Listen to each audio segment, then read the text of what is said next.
जो कि ओशो की किताब है कहे कबीर दीवाना, दीवाने कबीर पर थोड़ी दीवानगी और ओशो। तो ये इस किताब को कुछ आप इस प्रकार से देख सकते हैं। और जब भी आप इस किताब को पढ़ेंगे तो आप इसमें क्या पाएंगे, देखिए आगे है, कबीर अपने को खुद कहते हैं, कबीर कहे कबीर दीवाना, एक एक शब्द को सुनने की समझने की कोशिश करो, क्योंकि कबीर जैसे दीवाने मुश्किल से कभी होते हैं, उंगलियों पर गिने जा सकते हैं। और उनकी दीवानगी ऐसी है कि तुम अपना अहोभाग्य समझना, अगर उनकी सुराही की शराब से एक बूंद भी तुम्हारे कंठ में उतर जाए, अगर उनका पागलपन तुम्हें थोड़ा सा भी छू ले तो तुम स्वस्थ हो जाओगे। उनका पागलपन थोड़ा सा भी तुम्हें पकड़ ले, तुम भी कबीर जैसा नाच उठो और गा उठो। तो उससे बड़ा कोई धनभाग्य नहीं है, वही परम सौभाग्य है, सौभाग्यशालियों को ही उपलब्ध होता है। और आगे है, जब भी आप इस किताब को पढ़ेंगे तो पुस्तक के कुछ मुख्य विषय बिंदु है, आप इसमें क्या क्या पा सकते हैं।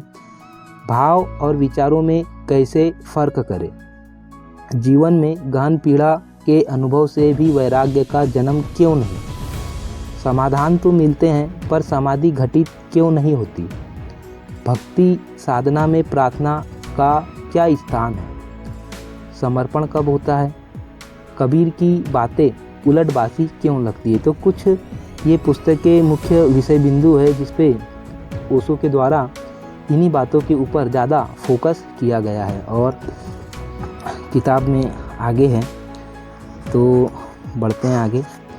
ओशो कहे कबीर दीवाना, जो कि बहुत जोरदार किताब है, कबीर की साखियों के ऊपर उनका एक्सप्लेन बहुत शानदार है। तो ये रहा अनुक्रम, इसमें आपको टोटल 10 टॉपिक देखने को मिलेंगे।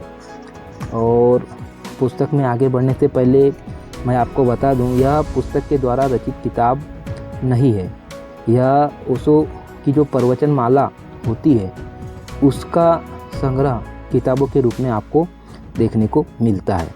तो ये है पहला चैप्टर, मही एक बौराना, और ये कबीर जी के द्वारा ये साखियाँ हैं और इनका एक्सप्लेन है। फिर तो आप जब इसको पढ़ेंगे तो आप इससे अच्छे से कनेक्ट कर पाएंगे, अपनी आने वाली समय के लिए कुछ बेहतर चीज़ों को सीख पाएंगे। ये है भक्ति भजन हरिनाम।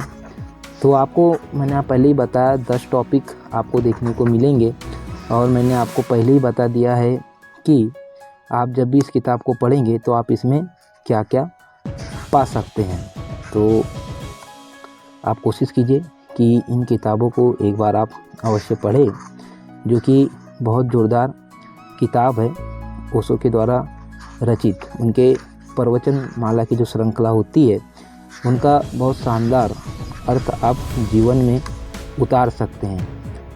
और भी आगे है, और भी कुछ प्रवचन मालाएँ उनकी आगे की श्रृंखला में, तो मैं उनकी और भी प्रवचन माला की जो श्रृंखला की जो बुक है वो मैं आपको अपने आगे आने वाले वीडियो में एक्सप्लेन करूँगा। तो फ़िलहाल तो यही है मेरे पास, जो कि मैंने आपको बताया कि आप इसको जब भी पढ़ेंगे तो आप इसमें क्या क्या पा सकते हैं। तो आप कोशिश कीजिए कि इन ग्रंथों को एक बार आप अवश्य पढ़ें। और पीछे बहुत ज़रूरी जानकारी है, ओशो का एक परिचय है, पहले तो आपको ओशो का परिचय पढ़ने को मिलेगा, फिर ओशो इंटरनेशनल मेडिटेशन रिजॉर्ट, ये इनके जो संस्थान है इनमें क्या क्या होता है यह आपको पढ़ने को मिलेगा।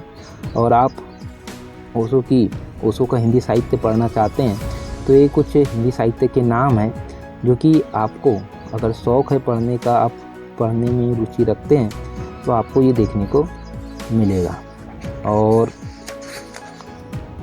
ये सारे हिंदी साहित्य आपको देखने को मिलेंगे। और यह जो है आप उनकी संस्थान में जाना चाहते हैं तो आप कैसे जा सकते हैं, इसके बारे में आपको जानकारी बताई गई है। और अधिक जानकारी है, उनकी सब वेबसाइटें हैं, साइटें हैं, तो आप इन पर कुछ विजिट कर सकते हैं।